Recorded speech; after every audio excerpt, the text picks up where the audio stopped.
Hello friends, welcome to my YouTube channel IAS GATE Vij.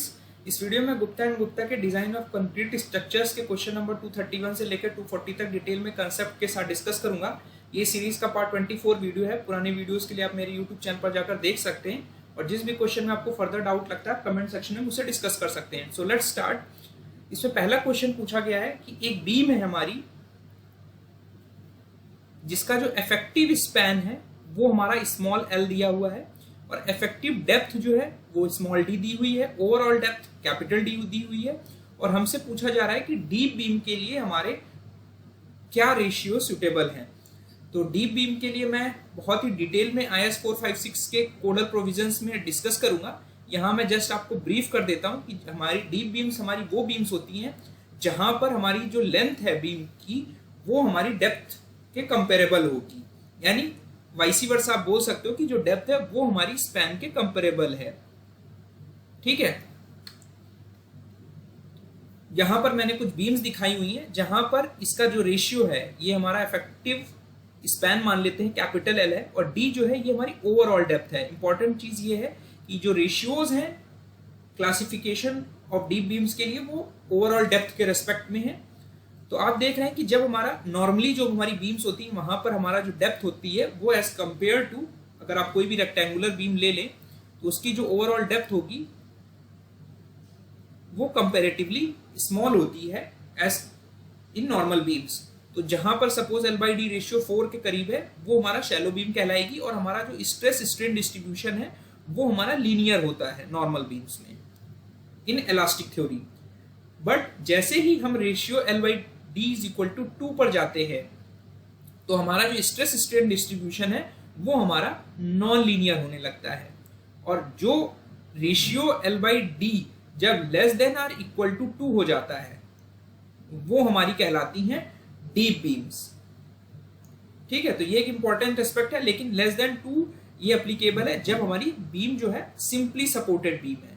Continuous beam के लिए ये ratio हमारा 2.5 होगा। कॉन्टिन्यूअस बीम का मतलब है कि हमारे मल्टीपल स्पैन है, more than one span is there.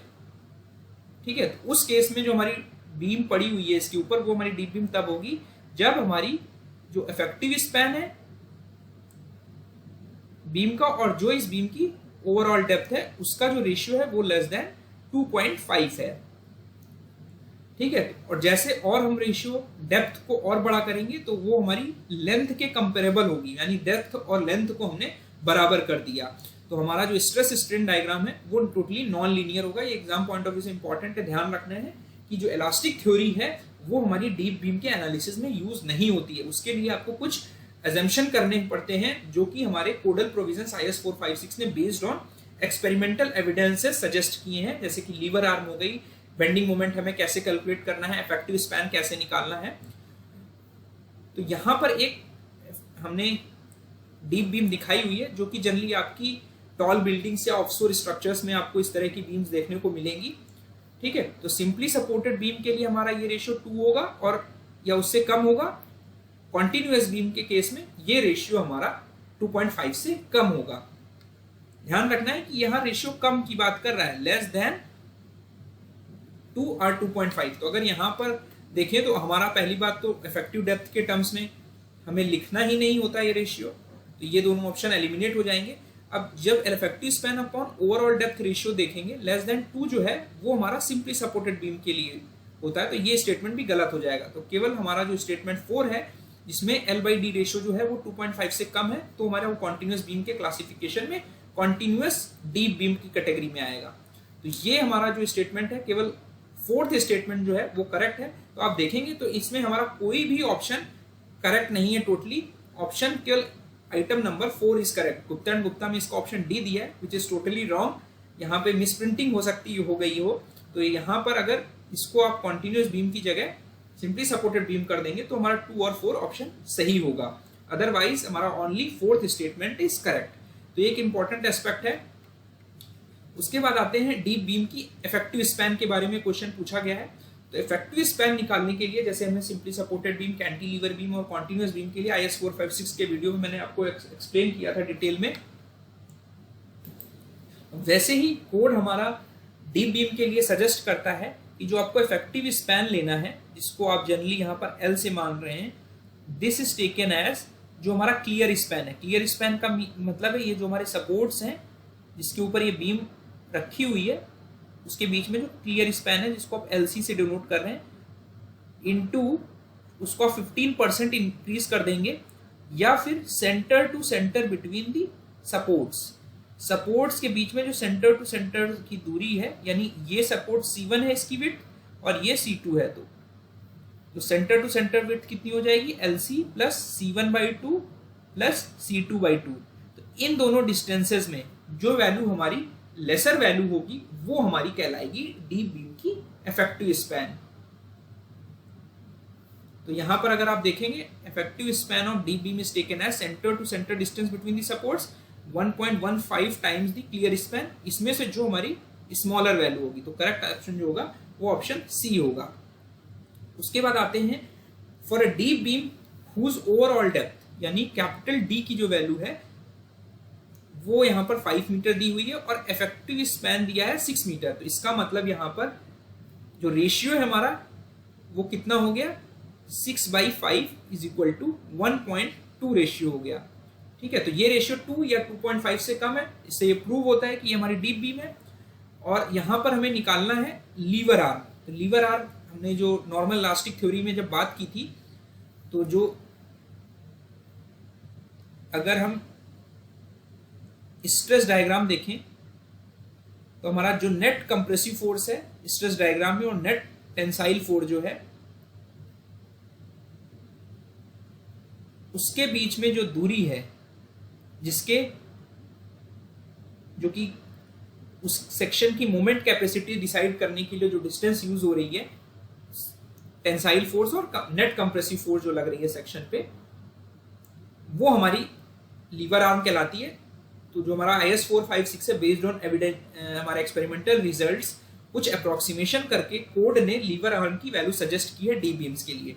तो अगर हमारा जो रेशियो है L/D इज लेस देन और इक्वल टू 2, तो उस केस में जो हमारी सिंपली सपोर्टेड बीम के केस में जो लीवर आर्म की वैल्यू आपको लेनी है वो 0.2 L + 2D लेनी है। अगर ये रेशियो फर्दर L/D जो रेशियो है ये 1 से फर्दर कम होता है, तो उस केस में जो लीवर आर्म की वैल्यू लेनी है वो 0.6 L लेनी है। तो यहाँ पर आप देखेंगे पहले आपने सिंपली सपोर्टेड बीम मानते हुए किया, तो ये वैल्यू हमारी लेस देन 2 है, तो सिंपली सपोर्टेड बीम कंडीशन को फुलफिल कर रही है। उसके बाद आपने देखा कि ये वैल्यू हमारी 1 से ग्रेटर है, तो ये कंडीशन हमारी सेटिस्फाई हो रही है, तो आपको लीवर आर्म लेनी है जो ये कंडीशन जिससे मिल रही है। तो ये आ जाएगी 0.2 L की वैल्यू आपकी दी है 6 मीटर प्लस 2 इंटू डी की वैल्यू आपकी 5 मीटर दी है, तो इसको सॉल्व करेंगे तो यू विल गेट 3.2 मीटर।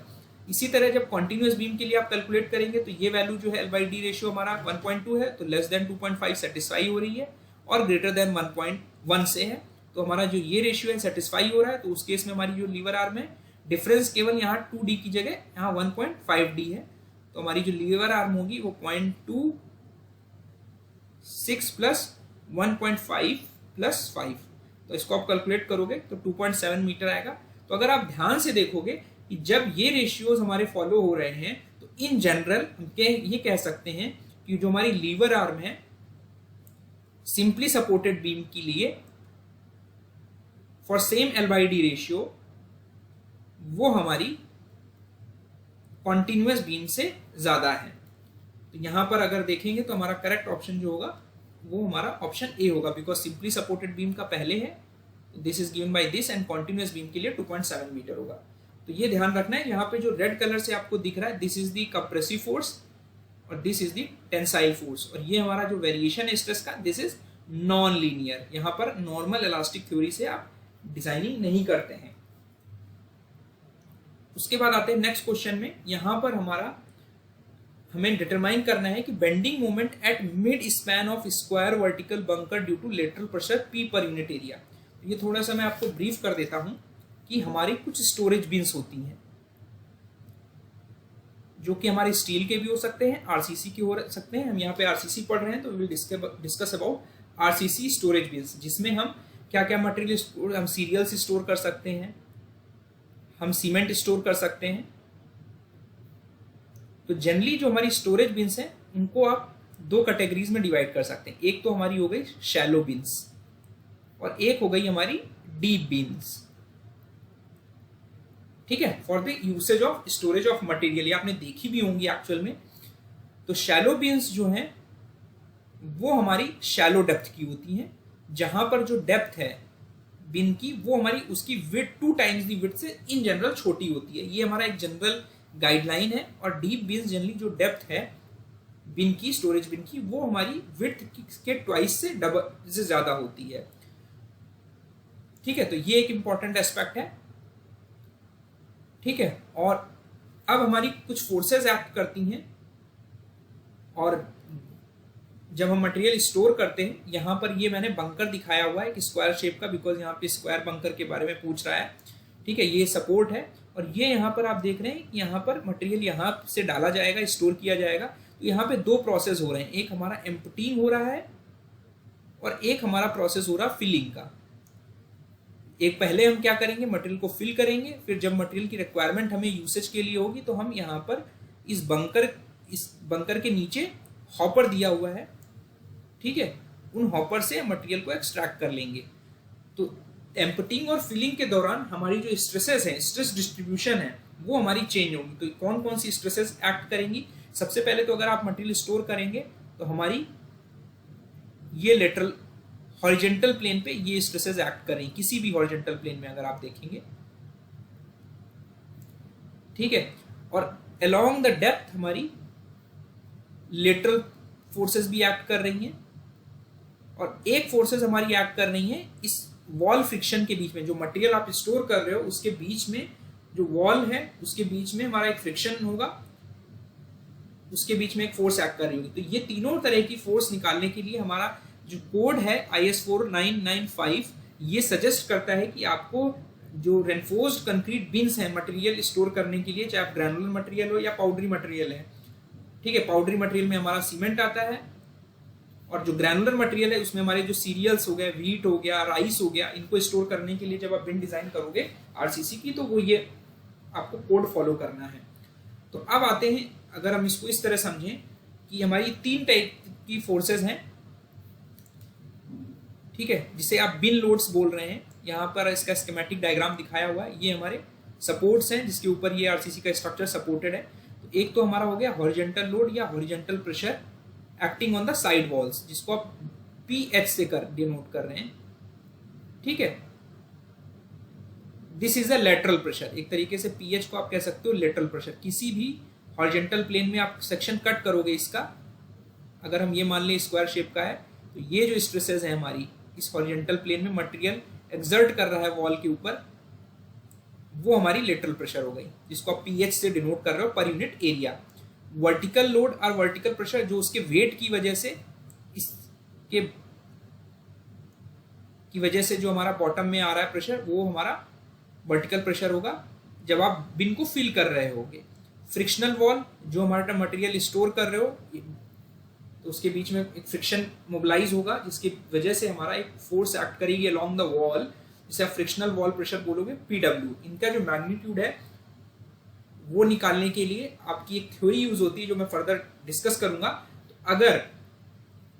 अगर अब हमारा एक स्क्वायर बंकर है तो उसके केस में जो ये हमारा हॉरिजेंटल प्रेशर होगा, यहाँ पर अगर आप क्रॉस सेक्शन देखोगे, यहाँ पर मैंने एक रेक्टेंगुलर बंकर दिखाया है। अगर स्क्वायर होगा तो ये दोनों डायमेंशंस इक्वल हो जाएंगी। एक किसी भी प्लेन में, हॉरिजेंटल प्लेन में हमने सेक्शन कट किया है, तो पर यूनिट एरिया जो है PH की जो वैल्यू है वो ये है।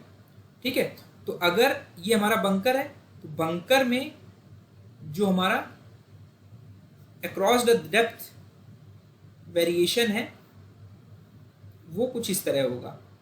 ठीक है, तो अगर हमारा जो स्टोरेज है वो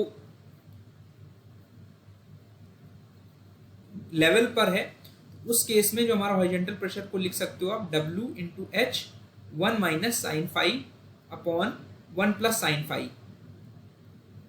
ठीक है, और रेक्टेंगुलर के केस में अगर ये L is the distance between the supports, जो हमारे सपोर्ट जिसके ऊपर बंकर हमारा सपोर्टेड है, वो दूरी जो है वो हमारी L है, और जो लेटरल प्रेशर है is taken entirely in the horizontal direction.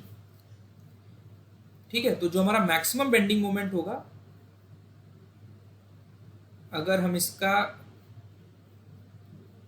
ये कट करें तो यहां पर हमारी लेटरल प्रेशर आ रही है पीएच, तो इसके मिड पर हमारा मैक्सिमम बेंडिंग मोमेंट होगा which is given by the PH_L²/24। L is the distance between the support, जिस पर ये बंकर हमारा सपोर्टेड है, उसके सपोर्ट्स के सेंटर लाइन से जो दूरी है वो L है, जिसको आप यहाँ पर डिनोट कर रहे हो। तो ये हमारा जो मैग्नीट्यूड है ये हमारा PL²/24 है।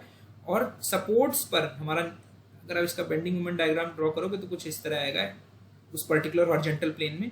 और यहाँ पर जो बेंडिंग मोमेंट है, for convenience it is taken as PH_L²/12। और अक्रॉस द डेप्थ भी हमारा यही मैग्नीट्यूड आपका रहता है अगर आप डेप्थ के टर्म्स में जाओगे। ठीक है, तो यहाँ पर हमसे पूछा गया है कि bending moment at mid span of a square vertical bunker, यानी इस लोकेशन पे जो हमारा मैक्सिमम बेंडिंग मोमेंट होगा, अगर हमारा जो लेटरल प्रेशर है PH पर यूनिट एरिया है, तो this is given by PL²/24। ठीक है, तो आपको अकॉर्डिंगली आंसर करना है। और कॉर्नर्स में यही वैल्यू हमारी कितनी हो जा रही थी, PL²/12। ठीक है, बट मिड स्पैन के लिए हमारा करेक्ट आंसर जो होगा ऑप्शन सी होगा। तो एक इंपॉर्टेंट एस्पेक्ट है। उसके बाद अब आते हैं हम नेक्स्ट क्वेश्चन पर। इन साइलोज वॉल्स, साइलोज मैंने आपको बताया कि जहां पर जो हमारी डीप बीम्स हैं, जहां पर डीप बीम्स हैं, जहां पर जो डेप्थ है वो विड्थ के ट्विस्ट टाइम से ज्यादा है। ठीक है, तो हमारा जो IS का कोड है, जो मैंने अभी आपको ऊपर एलोबरेट किया, वहां पर जब हम डिजाइनिंग करते हैं कंक्रीट की, तो दो चीजों के लिए स्पेशली ध्यान रखते हैं। जो कंक्रीट है उसमें हमारा सफिशिएंट क्रैकिंग नहीं होनी चाहिए। ठीक है, बिकॉज जो इसकी वजह से क्रैकिंग ना होने के लिए आपको क्या करना होगा, टेंसाइल स्ट्रेसेस रिस्ट्रिक्ट करनी होगी कंक्रीट में। ठीक है, और इसके लिए कोड में हमारे ये प्रोविजंस दिए हैं for different grades of concrete.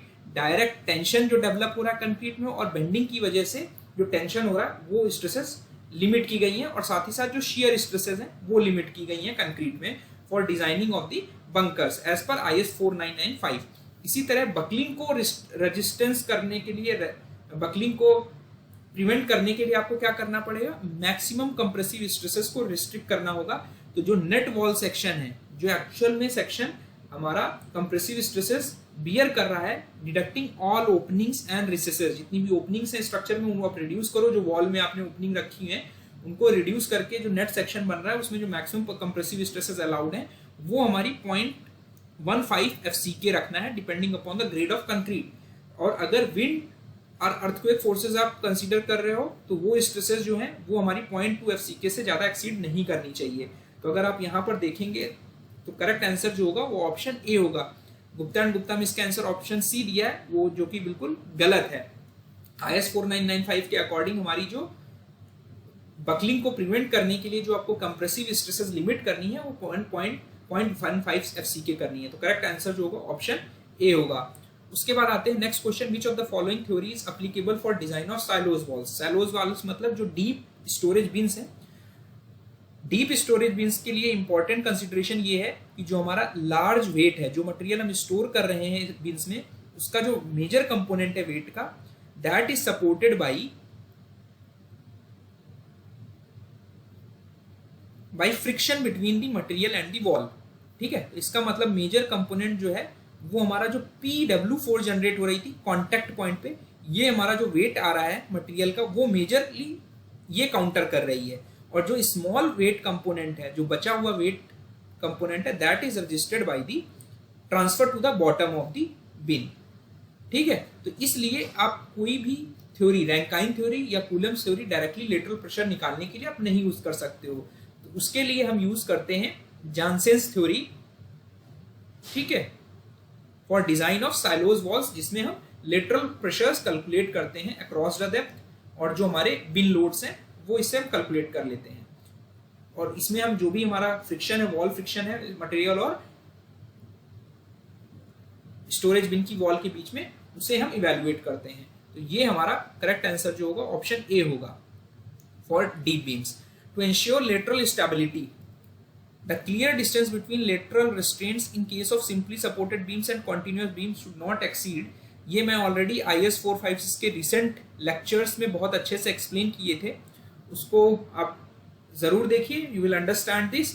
और जिसके अकॉर्डिंग जो हमारा आंसर होगा वो ऑप्शन ए होगा for the simply supported and the continuous beam.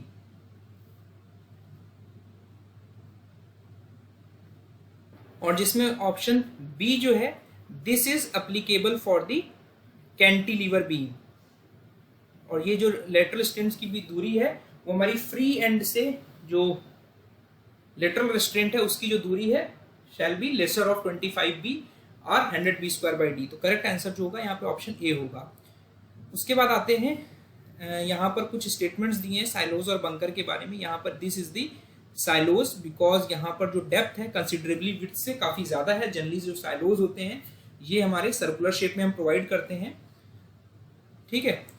तो यहाँ पर कुछ चीज़ें हम यहाँ पर समझ लेते हैं कि जो वॉल फ्रिक्शन है, मटेरियल जो आप स्टोर कर रहे हो, जब आप मटेरियल फिल कर रहे हो, ठीक है, तो जो हमारा वॉल फ्रिक्शन जनरेट होगा in the absence of the results, तो जो फिलिंग के दौरान जो वॉल फ्रिक्शन आप लेते हो that is taken as 0.75 times the internal friction जो मटेरियल का है, मटेरियल का वो लेते हैं। और जब एम्प्टी हो रही है, जब आप मटेरियल बाहर निकाल रहे हैं, तो एम्प्टिंग के दौरान में हमारी जो वॉल फ्रिक्शन है वो कम होगा, दैट इज टेकन एज 0.65। तो अगर आप देखेंगे कि जो फ्रिक्शन है की वैल्यू है, this is given by filling के दौरान it is taken as 10 of 0.75 FI, और फिलिंग एम्प्टिंग के दौरान ये वैल्यू जो होगी ये आपकी कम होगी।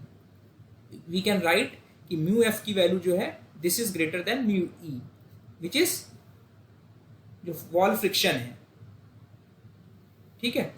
और जो प्रेशर रेशियो है, the ratio of horizontal pressure to vertical pressure shall be assumed to be 0.5 during filling. जो है इन दोनों का हॉरिजॉन्टल प्रेशर और वर्टिकल प्रेशर का जो रेशियो है, ठीक है, 0.5 रहेगा आपका फिलिंग के दौरान, और इन दोनों का जो रेशियो है ये हमारा 1 होगा एम्प्टिंग के दौरान। तो ठीक है, तो ये रेशियो हमारा फिलिंग के दौरान ज़्यादा होता है। इसी तरह जब आप शैलो बीम देखेंगे यानी बंकर्स देखेंगे, तो जो हॉरिजॉन्टल प्रेशर है, ठीक है, हॉरिजॉन्टल प्रेशर का जो वेरिएशन है अक्रॉस द डेप्थ वो हमारा कुछ इस तरह है, which is given by the modified Coulomb's theory. इसको आप डायरेक्टली कूलम्स थ्योरी का कुछ मॉडिफिकेशन का यूज करके, बिकॉज ये डेप्थ जो है इसकी हमारी शैलो है, तो बंकर्स के केस में जो हमारा वेरिएशन है, जो लेटरल प्रेशर वेरी कर रहा है, लेटरल प्रेशर हमारा क्या था, this is the horizontal pressure, तो जो पीएच की value through out the depth of the bunker very कर रही है, उसका वेरिएशन जो है वो लीनियर है।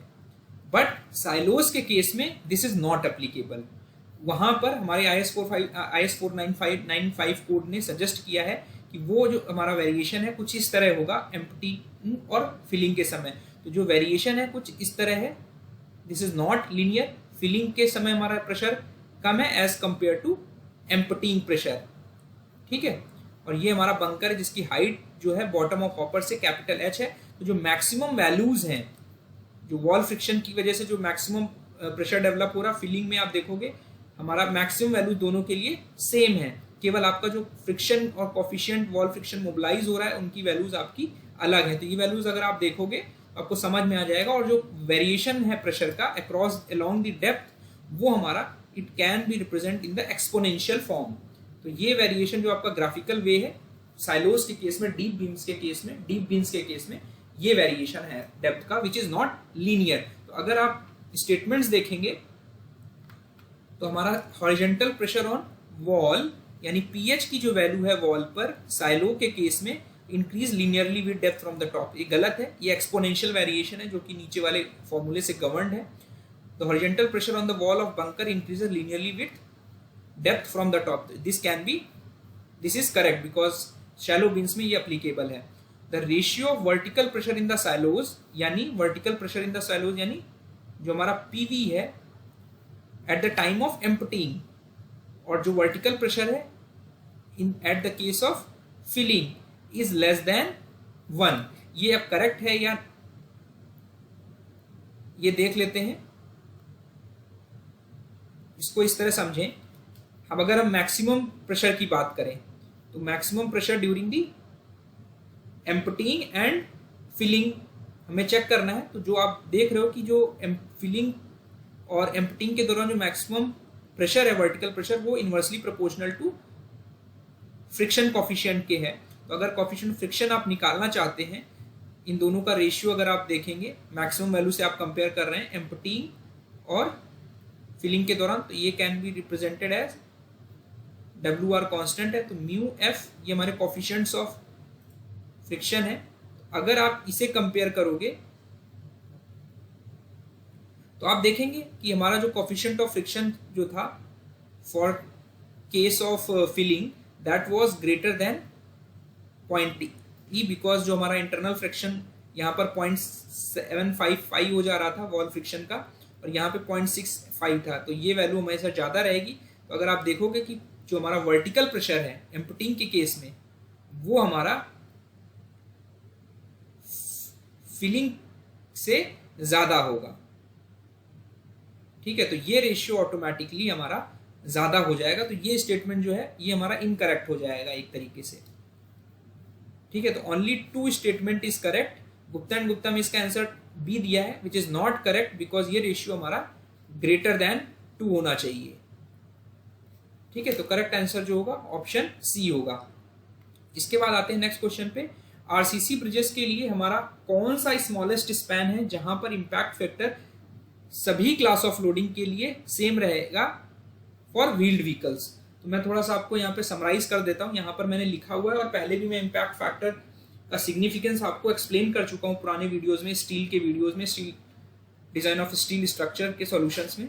तो अगर हम class A and B loading के लिए देखें तो हमारा जो इसका factor impact factor this is taken as 0.5। अगर हमारा स्पैन जो है आरसीसी ब्रिज का वो 3 मीटर से कम है। सेकेंड केस है 3 से 45 मीटर के बीच का। थर्ड केस है 45 मीटर से ज़्यादा। तो उस केस में हमारा जो impact factor that is taken as 4.5 upon L+6 और लास्ट जो हमारा इम्पैक्ट वैल्यू है 0.08। अब ए लोडिंग और 70 आर लोडिंग व्हील लोडिंग के लिए अगर देखें तो हमारा जो impact factor this taken as 0.25 if length is less than 12 metre. अगर लेंथ हमारी 12 मीटर से 45 मीटर के बीच में है this is taken as I equal to 4.5 upon L+6 और अगर हमारा L जो है it is greater than 45 metres तो I की जो वैल्यू है दिस इज टेकन एज 0.08। तो अगर आप देखोगे कि L जो है जब 12 मीटर मिनिमम होगी तो इस केस में दोनों इम्पैक्ट फैक्टर की जो वैल्यूज हैं सेम होंगी बिकॉज 3 मीटर अगर होगा वैल्यू तो हमारा ये केस अप्लीकेबल होगा यानी 4 मीटर 3 से ज़्यादा होगा, बट ये वैल्यू हमारी इम्पैक्ट फैक्टर इसकी अलग होगी। तो 12 मीटर मिनिमम स्पैन है जिस पर हमारी जो इम्पैक्ट फैक्टर की वैल्यूज हैं वो हमारी सेम होंगी। और अगर यहाँ पर लार्जेस्ट स्पैन पूछे आ जाए कि लार्जेस्ट स्पैन जो मिनिमम लार्जेस्ट स्पैन है एक तरीके से कि हमारा जब 45 मीटर का जो स्पैन होगा दोनों के केस में हमारी इम्पैक्ट फैक्टर मिल जाएंगी, सेम हो जाएंगी। तो यहाँ पर करेक्ट आंसर जो होगा ऑप्शन बी होगा। और यहाँ पर मैंने आपका समराइज किया हुआ चीज़ें आप अच्छे से पढ़ सकते हो PDF से। इसके बाद आते हैं कि ईल्ड लाइन थ्योरी से हमारी मोमेंट कैपेसिटीज निकालनी है। इसके लिए मैंने ईल्ड लाइन थ्योरी के लिए वीडियो अलग से एक्सप्लेन किया था जिसमें मैंने प्रीवियस ईयर ESE के क्वेश्चन को एक्सप्लेन किया था।